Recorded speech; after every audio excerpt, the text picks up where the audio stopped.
We're smiling. An away win! Yes. An away miracle. win! Give Maresca some credit. The subs made a difference. The biggest compliment I can pay him on that strike is that it's a striker's goal. The only thing I'll say for Tyreek George is it's a lot of pressure. It's a lot of pressure in this position. Is he a striker? Was he trained as a striker in the academy? Does he have those striker instincts? Chelsea have got a load of chance creators, and it shows in the statistics, but they don't have a goal scorer. Needs to score more goals.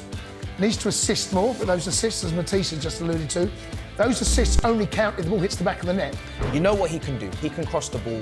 If given that opportunity, he's going to do it with both feet. So Chelsea have got to get a striker next season for Neto that can head the ball. I always feel like Sanchez is leaving something out there. I feel like there's gears to go. There's a level that he's not getting to.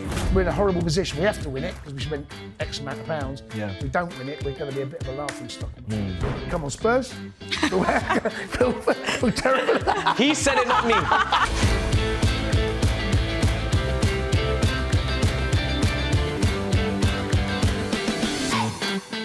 Hello and welcome to Inside Chelsea, the show for Chelsea fans by Chelsea fans. I'm Leonie Carpenter and I'm joined by former Chelsea defender Jason Cundy and broadcaster and lifelong Chelsea fan Matisse Armani. We're smiling. An away win! Yes. An away a miracle. win! Come on.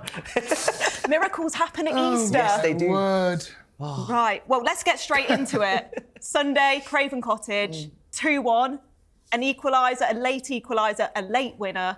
Matisse, let's come to you. What do you make of it? Limbs. We all needed that, you know, especially after Thursday, and there was a bit of a downer after the Legia Warsaw defeat, even though we'd already gone through just the performance, the result. But winning that at this point in the season, when we know the season's on a knife edge, Champions League football qualification is massive, and the fixtures we've got coming off are tricky. So this fixture, especially what happened, you was talking about at Stamford Bridge after Christmas, and this 2-1 reverse as well. So much riding on it, so important, massive game, and it didn't feel like we'd necessarily get the result just purely because of the finishing. There were so many opportunities that we had throughout the game that we'll probably touch on that we weren't taking, or we weren't really getting on the end of the crosses, etc. So for us to just spin it with two instinctive finishes like that from George, who, that's his first Premier League goal, it's a proper finish as well. And from Neto, where I didn't see that coming based upon his shooting prior in the match, for him to just turn and swivel like that, like Didier Drogba, you know, against Liverpool, just swivel on the left foot and into the top corner. So yeah, it was a great win. It was much needed. You got in his head during your watch along, didn't you? Yeah. You were frustrated, weren't you? Yeah, Maybe he heard that. Jace, let's come to you. Yeah, do you know what? Results are more important than performances right now at this part of the season. I think we've got to be mindful of that, because the calendar year, since they beat us, Fulham, on Boxing Day, our season really has kind of tailspinned. The results away from home, it's our first victory, as we all know, against Spurs early December. Yeah. We looked like a team that didn't know where the next goal was coming from away from home. Chances, yeah, half, not gilt-edged.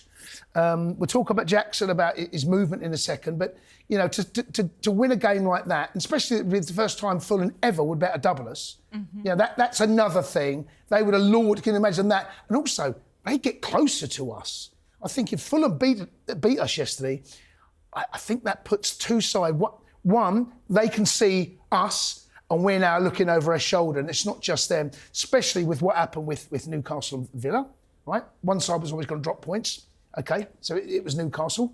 Villa are now behind us. I think I'm right in saying that. Yes, they are. They're behind us. City I expect City now to finish in that top four. Forest are the one. They play tonight. As this is recorded, they play tonight against Spurs. And we're all Spurs fans. Well, not sure about that. I know, I hesitated. But if Spurs win 1-0, you know, the league looks very different all of a sudden. So, massive win, Leonie. Huge win. And I met a Liverpool fan after the game, and I went to see the game, and he said, "Do you ever celebrate?" I said, "Do me a favour. We haven't won since December away from home." Yeah. So, yeah, big win that for us. I mean, I was at Craven Cottage, and we were celebrating like it was a cup final. Don't get me wrong, half-time, it wasn't the best atmosphere, and that wasn't all Chelsea fans, that was some Chelsea fans, but full-time whistle goes, and it was, like you say, limbs. Yeah. It was, I turned to my dad, he looked a little bit emotional, and these are the moments in football, aren't they? And you know, hopefully this kick-starts a good run. Yeah. Someone we have to talk about now, though, is Reece James, our captain. Yep. Of course, he started the game, he came off. How do you assess Reece when he played Fulham, but also as Maresca sort of plays him as a captain in his role, like where he plays positionally? Like, how do you sum it up, Jace? Well, basically, he was the inverted fullback. So we play a 4 at the back.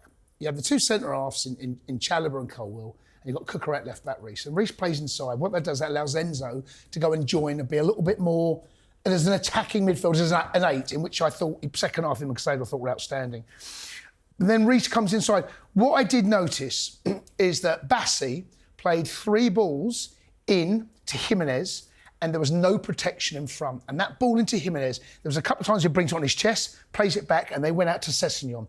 They'd done that a couple of times. Even Leno played a ball in. And Casado, I felt, was a little bit on his own in there. Reece then comes inside. Reece has got to be the protection of our back 4. Now, I said in comms, I wonder whether Chalobah and Colwill, whether they're demanding enough of a protection in front. Because if that was me as a centre-half, and I've been in a situation where there is no protection, you pull players in line, you protect it. Jimenez had way too much space in that first half. It was, I don't remember the balls into Jimenez, but he played well first half. Yeah, he did, and he was the one that they got them 30, 40 yards high up the pitch, bounces balls off, and then all of a sudden, Lukic is either out there or they've got other players playing balls off them. So Reece's job is to come in and be a defensive midfielder and support Casado. I thought Reece's performance was a bit baffling, giving the ball away a couple of times, got robbed for the goal, felt for him. It's not a foul, but he gets robbed, gets no info, by the way. Yeah. I don't know if you noticed that. He was not aware Sessegnon was closing him down. When you're in no vocalisation. Man on.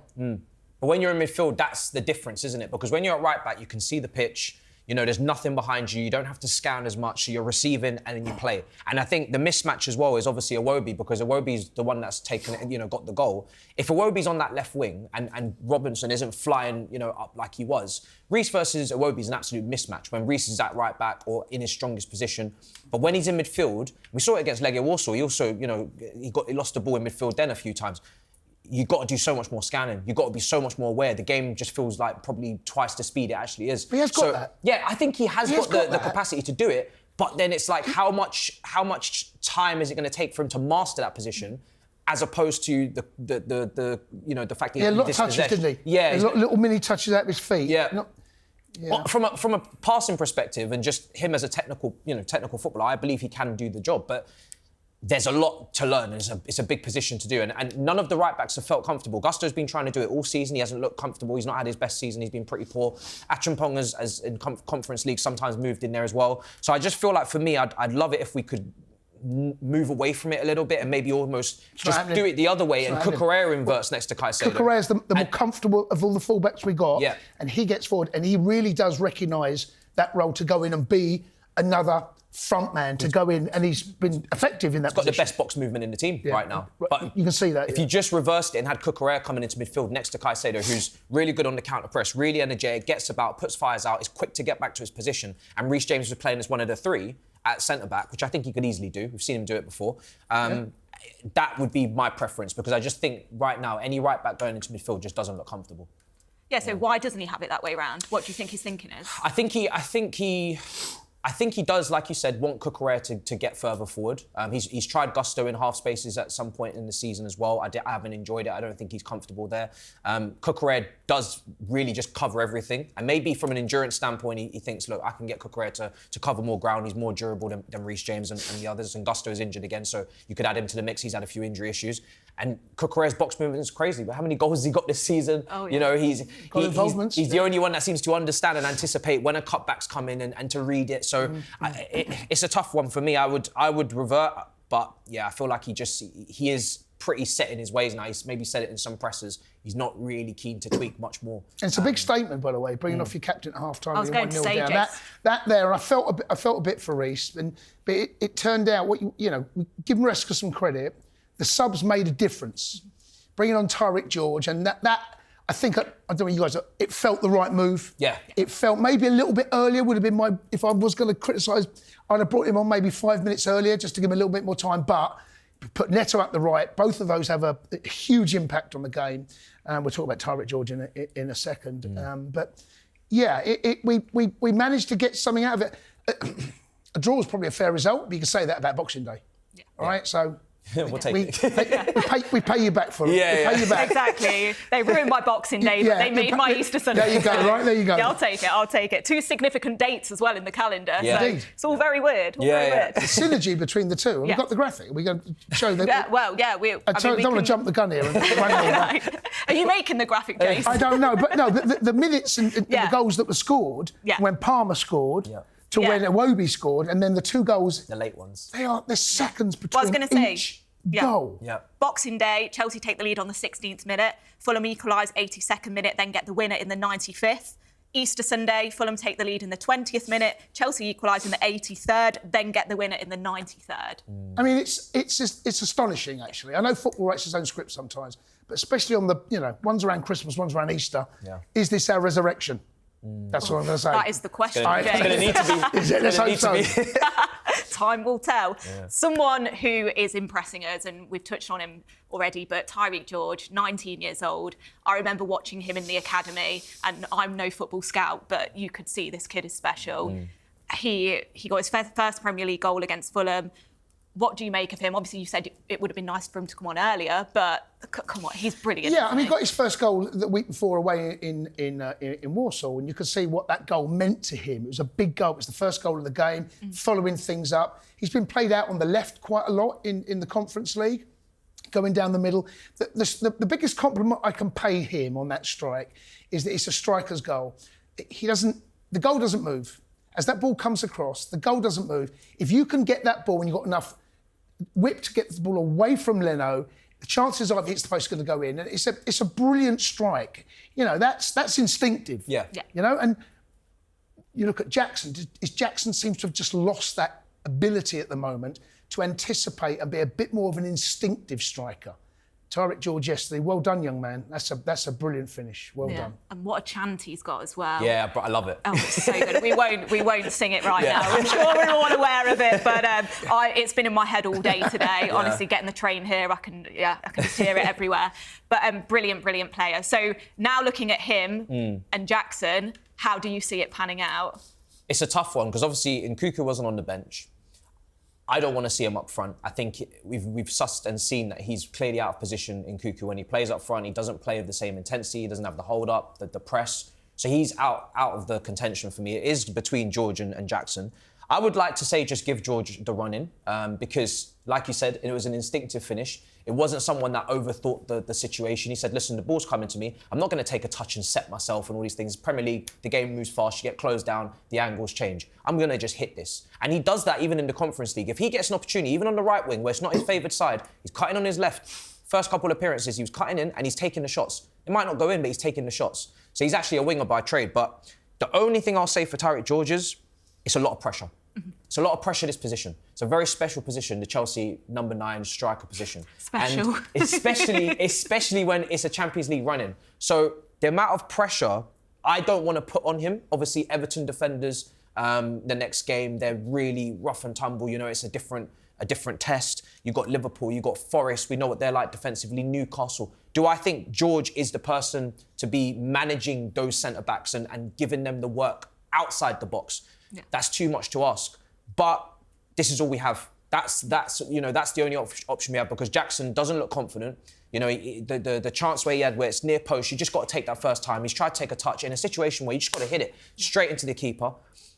He's not reading that Neto cross. The Neto cross is it's food and drink for strikers. You just get your head on it, that's into the back of the net. It's an incredible cross, fantastic cross. It's in the corridor of uncertainty. It's got all the power, all the whip. Just got to get a touch. He's just missed out there. And that's the thing with Chelsea. Even though we statistically have created a lot of chances this season, we even those chances that don't count because no one touched the ball or no one anticipated the cutback or read the cross, those chances aren't being given to us as well to score. So George isn't going to come in and fix everything. He's not going to give us an aerial presence, all these things. But I'd say just give the kid a chance and let's see what happens. I think right now, him off the bench feels the right move. Yeah. But there is a chance in 2 to 3 games' time when we're looking for something we might, who knows what the scenarios are going to be faced with. But right now, coming off the bench, I agree about the pressure.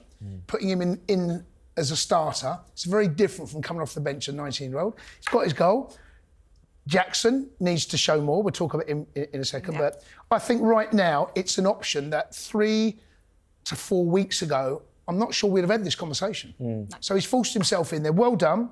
Let's see how the next 2 or 3 games play out. So, Jace, off the back of that, would you consider taking Jackson out of the team? No, or not do you yet. think just give him a bit more time? No, I think off the bench is where George should be. Yeah. Still. And no Nkunku? Well, the Nkunku one, where do you play Nkunku? It's been it's a conversation piece that Chelsea fans will have had many, many times. I feel for Nkunku. The injuries clearly have done a huge amount of damage. The managerial changes, he was brought in under Tuchel, right? He was brought, was he? Tuchel, I think it was Tuchel, I think his first manager may have been Graham Potter, but did he come in the January window, I think? Yeah, but we had the deal done a bit early. He signed for it. But the point I'm making still stands. Yeah. There's been a lot of managerial change. There's been a huge amount of change that's happened at the club. Also, the emergence of Cole Palmer, that's his position. He's not a number 9. I'm not quite sure whether he's a 10 or he's a support act, I think, for a number 9.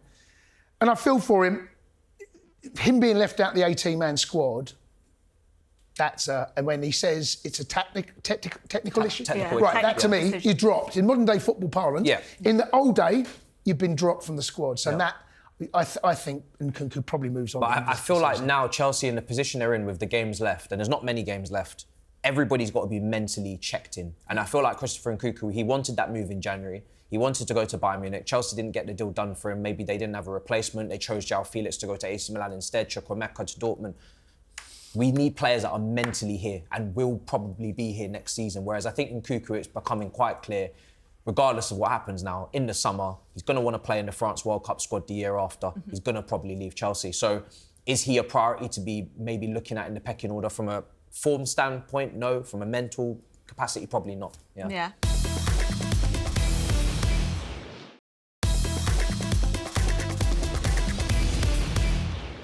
Looking at Jackson, Jace, we did see that cross from Pedro against Fulham. Sadly, didn't go in the back of the net from Jackson on a plate. But what do you rate, like, with his movement and the way that he stretches defence? Because we know he can do that. He did it before. But how do you rate him now? And are we going to see more of that, do you think? Well, I asked the question in comms, has he done enough to get involved in this game? And have we done enough as a team to get him involved in the game? And I think actually both can be true.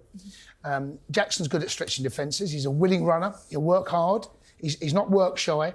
I think but there's moments in games when, as a striker, opportunity comes and the best strikers in the world get on the end of things. Matisse mentioned that Neto, the 1-2 he played. Actually, Jackson does very well to set the move on. It's the right pass. Then he's got a burst between Anderson and Bassi. And there's that movement. Sometimes the ball is a brilliant ball, but you've got to make it a brilliant ball by finishing it. You know, we'll talk about this cross now because it's fresh in our minds. In 6 weeks' time, we won't be talking about it. There's loads of crosses that come. He has got to get on the end of that. And I think there was definitely an element of waiting for the perfect cross. The perfect cross doesn't exist unless you get on the end of it and make it. So I was a little disappointed that he was, by the way, he was inches. We're not talking, but I just don't know with how much belief, burst between those two centre-halves, in front, on the 6-yard box, any touch probably goes in. Just on his heels. The thing is with Chelsea and their attack, nobody's surprising necessarily as opposed to what they did when they were not, what they did before Chelsea and what they're doing currently. Jackson at Villarreal was a winger. He's shown winger-type attributes. Good close control, good link-up, good weight of pass, to create and set moves off. William runner, like you said. Any goal that Jackson scores, most of them will probably be a running behind and there's your chance. Liverpool away, etc. But is he a striker? Was he trained as a striker in the academy? Does he have those striker instincts? Does he have that box movement where you just kind of sell the defender and then get the yard of space? Does he have the aerial ability? No. So when Chelsea up against low blocks, Jackson, as much as ball to feet, he can do what you need him to outside the box to help create. There's no one to finish it. And then when you look at the way the attack's being built, Chelsea got a lot of chance creating wingers. Neto likes to cross. He likes to look for a striker. He'd have more assists if maybe we had an aerial threat. Sancho has always been one to want to create for others. Little 1-2 give and goes, cutbacks. Haaland at Dortmund. So Chelsea have got a load of chance creators, and it shows on the statistics, but they don't have a goal scorer. And there's no goal scorers from out wide consistently for the Jackson false 9 type striker. And there's no striker in the box to score the goals for the creative wingers. So it's one of those situations where Chelsea, again, they don't have bad players, but it's it's not good squad building in terms of the balance of the players. They don't mirror and match with each other. What would you do now, Matisse, if you're Maresca? Because obviously we're not going to change our manager right here, right now. You've got the players you've got. So how would you play about with it? Would you change the system? Would you how do you see it? I think obviously modern day, there's a lot of talk about systems and tweaks and changes. Maybe we could talk about Cole Palmer going back to the right wing. Maybe we could talk about Reece James and Gusto being an overlapping fullback instead of inverted. These little things would help us maybe look more, look better as a team. It would be more refreshing for the fans to watch. But in terms of the actual chances, we had Palmer on the edge of the area in this game, just scuffed the shot. We have Madueke and Neto cutting in, taking those touches, take the shot. It's not really, they're not really shooting with the right technique. We have the crosses coming in, no one's to really put them in. So there's only a certain amount of, or certain type of chance you can create. At the end of the day, you've got to put them in the back of the net. And I just feel like this team, for many seasons now, haven't been clinical, and there's reasons why. So he can make those tweaks, and I do think there's definitely tweaks to be made. But I do think, as well as away from the systems and the tactics, just watching Chelsea over 20 years, the players still have to put the ball in the back of the net. They've still got to have the technique. They've still got to have the skill. They've still got to have the application to do it. And we haven't been able to do it consistently. And that's the issue. Yeah.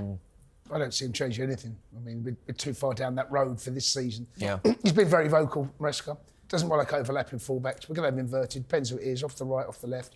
Enzo and in our best team is going to be Enzo and Caicedo. I thought second half were excellent. If you think about the goal, how that build-up play on that right-hand side, the movement, Caicedo going out wide, playing a little ball into Enzo and getting through their midfield into the belly of their defence. I don't see any changes. Tweaks maybe, but not wholesale changes. What we're seeing is what we're going to get. Yeah. And let's just hope there's a better version of it and take our chances. Because if that's the case, we create enough. Yeah. We should be winning more games than we are. Yeah. It's like you say, we create the chances, don't we? One of the highest teams, if not the highest, for creating chances. So someone who has played well, but not consistently, which seems to be the story of the season, is Pedro Neto. He started on the left against Fulham and then moved to the right. Obviously, Madueke started on the right. Scored an absolute blinder, made my day. But what do you make of him? Do you think he scores enough? Do you think he assists enough? The stats tell us no, but how do you rate him? So Pedro Neto, the most I ever saw him at Wolves was down the right, 80%. There were games he played down the middle. Not sure I saw him too much on the left. And because we got Noni, that's a little bit of a conundrum for Maresca. So if Noni starts on the right and you want to play Pedro has to play down on the left. Personally, I think Pedro's better on the right. Therefore, you have to have Sancho on the left. And that's how it turned out in the second half. There's more to come. He's 24, needs to score more goals, needs to assist more, but those assists, as Matisse has just alluded to, those assists only count if the ball hits the back of the net. You can set up 7 chances in one game, 1v1s. If the ball doesn't go in the back of the net, you don't get that assist. Yeah. Your eyes will tell you that we're creating them, but in terms of records. So I think there's still more to come from Pedro Neto. He's a dangerous player. On his day, when he's on fire, there ain't many better wide men that can take on a fullback. And it's a game now, we don't really see many wide men taking on fullback. He's prepared to do it. Well done him, that's all I can say. Yeah. More of the same, please. Yes, please. So what about you, Matisse? Do you prefer him on the left or the right? I'm not too bothered personally whether he's on the left or the right, because I feel like the chances that he creates are similar from both flanks. Maybe you could say, OK, he'll score more from the right because he'll be able to cut in on his left. I get that. Arsenal goal, the goal at the weekend. But in terms of what I'm expecting now from him on a regular basis, just the crosses, the chance creation, I remember the assist that he gave for Jackson when Palmer played that beautiful pass earlier on in the season in behind on the counter. Okay. He's obviously from a counter-attacking system at Wolves. I think the key for Neto is he can do, you know what you can do and you know what you can't. You know, there's much more maybe unpredictable players out there, maybe like Kvaratskhelia, or Elise. These are the players we were linked with before. Mm-hmm. You know what he can do. He can cross the ball. If given that opportunity, he's going to do it with both feet. So Chelsea have got to get a striker next season for Neto that can head the ball. That's key. Just to give you that other option. When we are putting the ball into the box, someone that is able to nod it home. And then I think his statistics will probably look better. And then, like you said, you need more goals, because the goals that he did score for Wolves in big games, they were lovely strikes. That's a lovely strike at the weekend. The Arsenal was a good strike. So it feels like the strike is there, but we just don't see it. So I don't know if that's just practice, if that's just training, regularity, just doing it over and over again, making it your bread and butter. But I want our wingers to take responsibility for the goals as well, the clinical side of the game, because that in the modern day, wingers are there to get goals as well, not just to create. So there's some things the club and Chelsea can do to help him, and there's things he can do as well to help himself. Just on that, the fact we're having a conversation, what's his best side, you don't have that conversation about Saka. No. Right? You know where Saka's best position is. Yeah. The fact that we're asking now, what's his best side, left or right, and he can do a job in both of those. I'd like to see Pedro Neto consistently playing one position, but then you've got Noni's had moments. He's had big moments this season. He's also played down the middle. He's been asked to play 3 positions right across the top this season, and we're talking in the space of since Jackson went injured in December-ish time, when he picked early Jan, he's played in every single position. So he's been asked to do a different job, almost not on a weekly, sometimes in the same 90 minutes. Yeah. So I'd like to see nail down a position. What's your best position? And have 2 players fight it out, not keep moving Pedro Neto because it suits at that particular moment, that particular time in the game. I have a bit of sympathy for him. I think the Mudryk suspension obviously plays a part in maybe those left wing minutes going up because there's only Sancho over there, but also because Esteval's coming in the summer. I wonder if there's some thinking as to, well, he's meant to be staying with Chelsea for next season. I need to get Neto familiar with that left wing position, so I do have that 2-2 balance with maybe Neto and a left winger. And Madueke and Esteval, I don't know. So it's an interesting one with that as well. Yeah. What do you think Maresca feels about Sancho and Madueke? Like, when you're looking at Sancho, obviously we'll see what happens at the end of the season, whether we keep him or not. But and like you say, Matisse, the backup to that was Mudryk, which who knows what's going to happen with him. Yeah. But do you think Maresca trusts Sancho and Madueke to start in a game? I think Maresca's relationship with Madueke is interesting because he's always very public with him. He's either called him out and said, listen, you've got to train hard or you've got to show me more. But then he's really always praising him and saying, listen, I think you can be one of the best in your position. So I think there's maybe a father-son kind of relationship there where you're trying to really get the maximum out of him. So you're kind of poking and prodding him to kind of see what you can get away with in terms of his mentality. I think he's a player that maybe he would like to play with his chip on his shoulder sometimes, try and prove people wrong, and he can do that. But again, with Madueke, he's very young, and his statistics this season, even if they are, scattered across the season, if there's, a hat-trick against Wolves in there that maybe inflates it or whatever, he has potential. He has attributes that you could look at and say, okay, there's a good dribbler in there, or he does take more shots than Sancho, which the team needs. Sancho is a different player for me. He's a player that he always needs someone to combine and connect with. If you want a transition, leave him on a 1v2. There's nothing he can offer you there. Great ball retention, always had a good touch, a good weight of pass. But I always feel like Sancho he's leaving something out there. He's not. It feels like there's gears to go. There's a level that he's not getting to. And because he's on loan, and there is maybe the option to send him back to Man United, do Chelsea need any more of those players in an already young squad where there's a gear to go, or there's a mentality shift that needs to happen, or is inconsistent? I don't think that's what Chelsea needs. So, yeah, I think at the end of the season, there's definitely going to be some uncomfortable conversations of who's staying, who's going, because the team needs to be balanced out. There's already young players that they need developing, and then there's players that need to be relied upon and depended on. For the manager needs to know, you just spoke about Saka. Arteta knows now, Saka, I know what I'm getting from you. Week in, week out. I don't need to worry about you. I can focus on other players. Chelsea can't do that.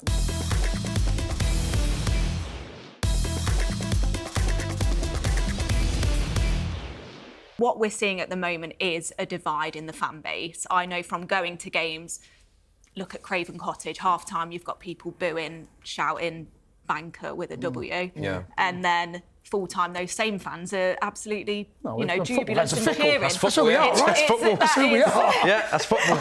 It's the same when my commentary would say the same thing, throughout the watch-along or throughout the game. I'd be thinking one thing in the first half, saying the next at 90 after the winner. The same on socials if you're reading people's online commentary throughout the match, the missed chances or the goals gone in. But I feel like with Chelsea, listen, the manager is in his first season in the Premier League. So is he hitting Chelsea standards or Chelsea levels for a manager? Mm-hmm. I can understand the conversation there because it depends on how the season finishes. Does he get Champions League? For me, Champions League should have been, the objective. That's something that Chelsea have to get financially, stats-wise. Especially with 5 now. Yeah, with 5 spots. 5 changes it again, doesn't it? Yeah, 5 spots changes it for sure. For your aspirations and ambitions, you've got to get Champions League. If he doesn't make that, you could put the blame on his doorstep. I personally wouldn't, because, like I said, it's his first season in the Premier League. I'm not expecting him to be flawless. I'm not expecting him to always understand everything that he does, his logic. He's got to obviously explain that in the press conference, but he is going to make mistakes. He's going to have to develop as the players are. Yeah. But that is why the responsibility for me always goes back to the people that put these people all together in one room and said, here are the high expectations of Chelsea Football Club as you're all rookies or in your debut seasons. What do you make of this, Matisse? Because his comment after the game against Fulham, he says the goal from Pedro doesn't change the season. I said already in the last 3 years have never been in the Champions League spot. The goal doesn't change it. It's already a good season. The goal gives us a chance to be there. Yeah, I mean, he's not wrong with the Champions League spot because Chelsea haven't qualified for the Champions League since the new ownership. I don't agree that it's already been a good season. I think you've got to get Champions League football for it to be a good season. Last season, Chelsea finished 6th. That's a Europa League spot. Normally, it became a Conference League spot because Manchester United won the FA Cup on 63 points. For me, if you want to show progress, and again, it's his first season, so we're not getting progress with the same manager, the stability, so that changes things maybe. But if you want to see progress for Chelsea, you've got to improve on that position. You've got to finish maybe 5th or 4th. You've got to improve the points tally. That's how I judge progression. Yeah. So for me, it can't already be a good season. Chelsea's still got to win the Conference League. I think if they win that, job done. Well done, you've done that. You were expected to. If you don't, that's probably very embarrassing, especially for a squad assembled with the amount of money we've spent. So it's not a good season yet for me. It can be a good season, but it can still be a bad season. So we're not... It's difficult to analyse and just judge the season when it's not finished. That's the part of the quote I'd say I disagree with. And yeah, I think sometimes press conference to press conference, we get kind of answers that may contradict each other and whatnot. Maybe that's some part of the frustration for the fans as well. But yeah, I think whether it will be a good season or not, that's down to Chelsea now to... Just on that, when you think about the last 3 seasons before this, we weren't in and around the top 4. Last season in particular, Pochettino, we made a late burst, and we all know how brilliant we were. We lost 1 game from the February the 4th, where we got beat by Wolves. We got beat by Arsenal 5-0 away. Other than that, we didn't lose a game for the rest of the season, and that actually propelled us. We're from a different position now, where our starting position is here at this stage, where last season, same games, in and around the same, our starting position was here in the league. So in terms of where we are, yes, but you can only ever judge a season when it's over. Yeah. You can have the conversation all day like, has it been a good season? You know, and people have their own ideas about what it feels like to be a good season. Cup competition, we've got to 2 finals last year. 2 finals? We got 2, semi-final. the Carabao Cup final and the semi. City in the semi. The domestic. So we've got to Wembley twice. Whereas the season out early. That's been disappointing in terms of cup competition. So, you know, if you want to talk about European football, it's very different this season. You know, we're going to win, hopefully, a competition that we should win. Yeah. Let's judge it. Right now, if I'd asked everyone, a Chelsea fan, that we'd be 5th and get to the top 5 at this stage of the season, right now, before the ball was kicked, I don't think too many would say no. Yeah. They want higher. That's, you know, Forest a bit, they're flying the ointment. No one expected Forest to do what they're doing. They're there, and maybe Villa with their Champions League exploits. Yeah. Maybe they're overachieving slightly. Just because Tottenham and Man United are so far down the table as well, there feels like there's more space to be in the Champions League again. Yeah, but there's other clubs that have kind of occupied Newcastle, them now. But City have, you know, not been themselves. So I feel like Chelsea have to be there. If Chelsea if this project is progressing in the way it should be, and there's a clear trajectory that's upwards, Chelsea have got to be in the Champions League. They should be making top 5. It used to be top 4. It used to be a lot more difficult. Now there's 5 spots. I don't think you can not get that. Yeah. And also, thank goodness we scored all those goals at the beginning of the season, because goal difference could play a massive difference at the end of the season. Yeah, but it's very slender. I look at the goal difference. I think is it there's not many goals. Yeah, Jace, we'll take what we can. We're there now. We're there at the moment. Yeah. But it could, within the space of 2 or 3 games, our goal difference can change. Yeah. But at the moment, in that.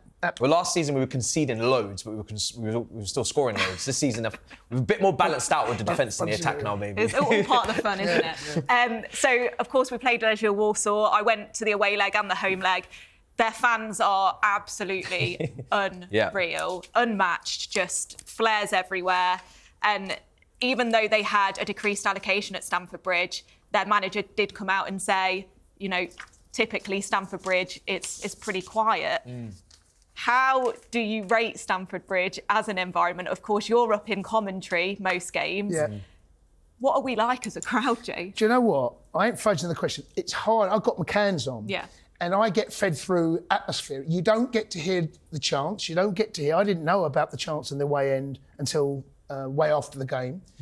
I don't get to hear that. I get effects. I get the ground. It's very difficult. Sometimes I have to take my cans off to get a flavour of the atmosphere.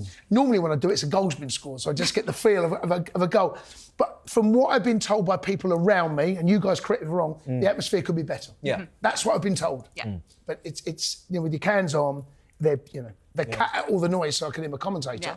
But I think things can be. I'm not sure this is just a Chelsea problem, by the way. No, I think it's a Premier League problem. I think there's a lot of teams. If you sat down and spoke to a lot of them about the atmosphere at grounds, could it be better? I think most fans would say, maybe not Newcastle because they're on the crest of a wave. Villa at the moment, possibly. Forest, Palace, I don't know. But other than that, I'm not sure we're talking about the greatest atmosphere we've ever seen in the Premier League history. And it's hard to compete with European fans on your best days. Of course, Yeah, they're a bit crazy, aren't they? There's rules and regulations we just don't have. Yeah, imagine trying to get flares. Can't get flares in I Stamford couldn't Bridge. get my water bottle You can't get a bottle top in. Legia Warsaw got flares in, or whatever that was. Where'd They they set hide fire them? to the Where'd away they end, hide you know what I them? mean? But they let them do it, we can't do it. Well, they also took all their shirts off as well Yes, at one I saw point. that as well, So, yeah. should we be doing that? Not in the commentary box, definitely not. I think credit to a group called We Are The Shed. They're obviously the Shed end, because they are trying to get like-minded fans who There's flags, want to isn't there, away sing, in the- and there's been flags Yeah, I've recently. seen that in the Shed end, yeah. Beautiful flags in at Stamford Bridge recently. They're trying to get the fans that are like-minded, that want to sing in, it's building slowly, of course, the amount of people, but they're trying to get them together so there can be an atmosphere. At least if we can have an end. I think in the Premier League, the modernisation of it, we know that there's going to be corporate, there's going to be boxes, and but if you can give the home ground two ends, Shed end, Matthew Harding, let them sing, and then have your family section. You're in the Matthew Harding. I am, yes. Yeah, my boy had a season ticket there for a couple of seasons. At least the atmosphere there was brilliant. That's where the crazy guys go, right? That's me, that's me, That's you. There you go. But that's what it feels what we like. need, So I think I think Chelsea are, last couple of games, I think there's been improvements. There's little things happening that it's good to see. They're on the right track to getting it back, I think. Yeah, like you say, they've created this singing section now, haven't they? I think it's about 120 seats. Yeah. And we're trying. And I don't know if you remember, when we played Spurs at home, they did Blue is the Colour just before kickoff, and then they muted the sound, and all you could hear was the Chelsea fans finishing the song. Right, okay. And I thought, this is brilliant. I hope this isn't just a Spurs game thing, because it did create a bit of a buzz. A bit like, I don't want to say it, but You'll Never Walk Alone. When you get that ringing, singing with the fans. And it did work, and I think the owners we can criticise them sometimes because of the way that they do things, but that really was something that worked, but they've not done it since. So, Well, the Spurs game, really, if you're talking about an atmosphere, there's certain games at Stamford Bridge that I go to, and there's an energy and a vibe and electricity about going. Spurs at home is one of those you do not need to create. It's there naturally for me, from both sets, by the way. From both sets. No, definitely. If only we could play Spurs every Isn't that the truth? Got 6 points. Again.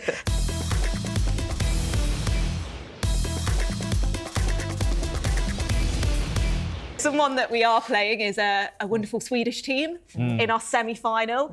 I mentioned to you guys earlier, Thursday against Warsaw was a weird atmosphere at the end. We just got through to a semi-final of a European Cup, and it was very much booze and I heard them through my negativity. cans. I bet you did. You can hear that. And let's be honest about this. The performance wasn't good enough. No. It was an opportunity for the fans to go there on what had been a bit of a tricky last 4, 5, 6 weeks, but from as we mentioned about Fulham, real chance for us to go and enjoy the game. We were mathematically not quite through, but the scoreline away from home suggested we were. It was a bit edgy, and it shouldn't have been like that, And I think it was fair to be disappointed. I was disappointed in the result. Really, sorry, not just result, performance as well. Really It's a strong team that went out there. When you see Palmer, strong team. Palmer from the start, Jackson, you're thinking, why has the manager played them? But then I thought to myself, in fact, these guys do need a confidence 100% boost. right. They do need a goal. You can see why he did that. see why he did it. Playing Jackson. But then in the first 5 minutes, with those chances that we missed, you actually see why they're out there, but then also why they need to be out there, because they're not taking the chances. Palmer off at half time, yeah, right, so, as well. That was a big change. But look, we're through. No one's going to remember it if we win it. Can we celebrate it though if we win it? I don't think we're going to celebrate. But we're in a horrible position. We have to win it because we spent X amount of pounds. If we don't win it, we're going to be a bit of a laughing stock, I'm afraid. Yeah. When we win it, Jace. When?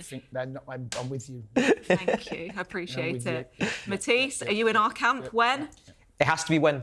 It has to be when. Obviously, the final is going to be the first time I think there's a real competitive feistiness to a game for us in this competition, just purely because Fiorentina or Betis, okay, now we're with teams. We've got a kind draw. Yeah, of course, every team up until this point, Chelsea, if they move into that second gear and they just play with a little bit more intensity, 3-0 wins. 3-0 wins. So now in that final, it's going to be a proper test where this team, you're playing against maybe Europa League opposition, which is a competition we could have won this year. You look at Man United and Tottenham in the semi-final. They've been awful. Yeah. So we shouldn't be in the competition in terms of the level and the quality of the team, in my opinion.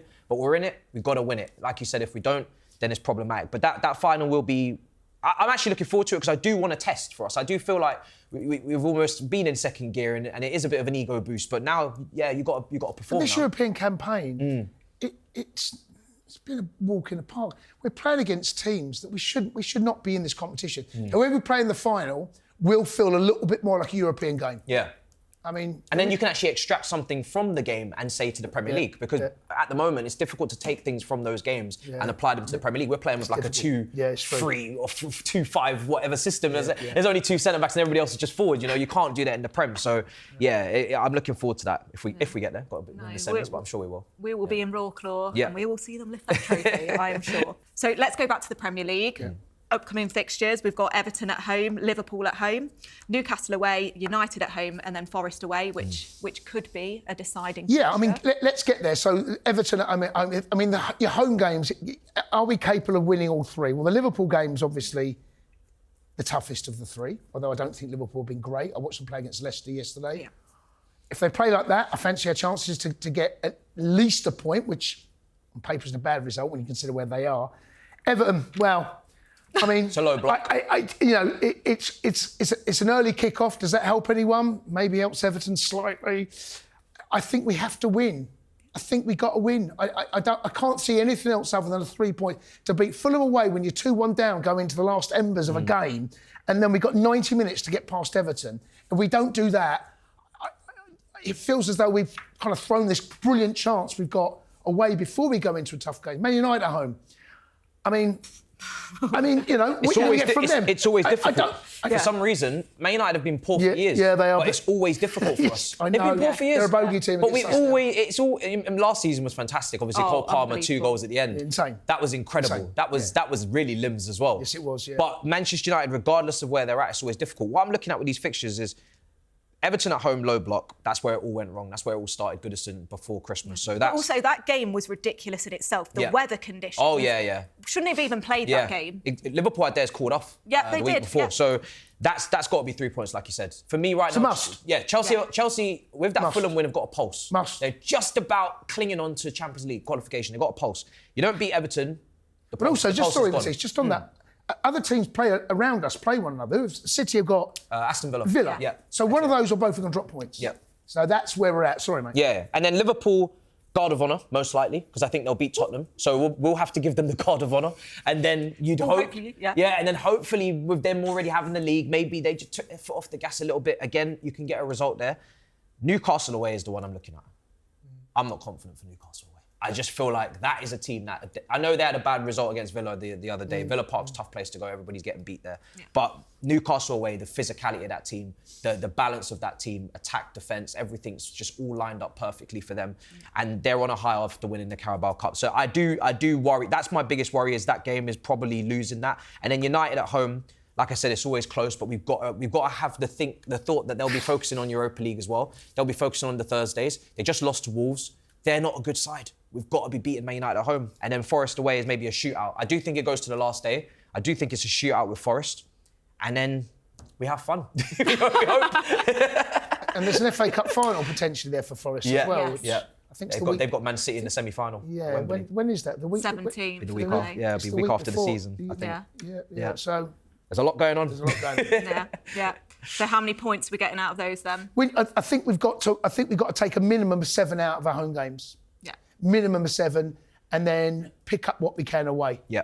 I agree. Up what we can away. But pick up 7 at home. We give ourselves a great chance. And then of course we're playing the teams in and around us. And with Matisse, the Newcastle away, that looks of all the games left, That's the toughest for me. Even Bogey Liverpool, ground as even well. Liverpool at home, I'd say Newcastle away right now is going to be tougher than that. Yeah. And then if it is a shootout, Okay, well, let's ask you then.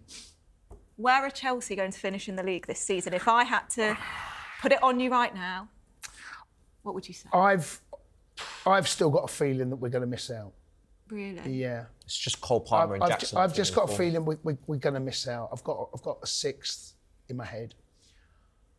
Let's beat Everton and let's see what results are around. Let's have this conversation when we next do this show. But just have I seen enough this calendar year to suggest that we're good enough right now to sustain a level that we need to achieve to go on to pick up the points necessary to get in that top 5?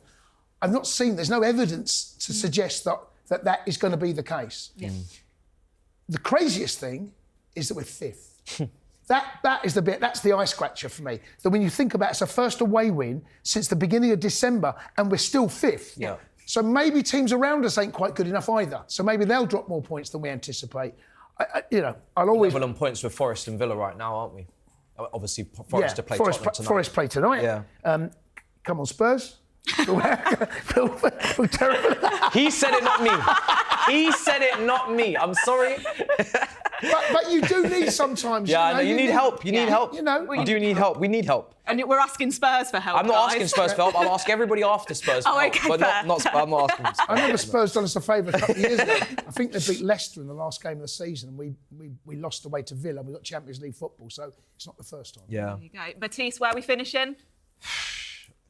I think Ipswich for me was a really bad result. That was the day where I thought, okay, I don't think we're going to get it. I think it might be 6th. If we get maybe 8 points from the last 5, it could be the last day, and it's with us and Forest. But without Cole Palmer and Jackson in form, I really because even that Fulham game, I think on the balance, I think we deserved to get the win. I think we had more chance than them, etc. They didn't really have many. But the fact that it took that long and that late, we're really cutting it fine. Without Palmer and Jackson on form, I can't see where the goals are coming from consistently. And I know we're always going to concede. Even when we were second, me and you were talking about the defence, and they always look liable to concede, Leicester away, etc. So, look, it's in our hands. We can do it, but we're going to need help as well. And I do think it's going to go to the last day, and we're going to be sitting here just before Forest and thinking, well, this is it now. Let's see. But it's going to be very tight, very, very tight. It is. Well, that win against Fulham, it meant a lot, didn't it? Gives And us- hopefully gives us gives them belief. Yeah, but can you imagine this conversation right now? You asking me where we're going to finish this season. We got beat or picked up a point. Oh, yeah. That changes a lot. It gives us fresh, new hope. Yeah. Got to beat Everton, though. Yeah. Have to beat Everton the weekend. Otherwise, that will feel like another chance to slip through our fingers. Well, we will see. We will see. Whew, okay, so that is it for another episode of Inside Chelsea. We'll be back after the Liverpool game. Thank you very much for your company, and thanks to Jason and Matisse as well. We will see you next time. All together now. Up the Chelsea!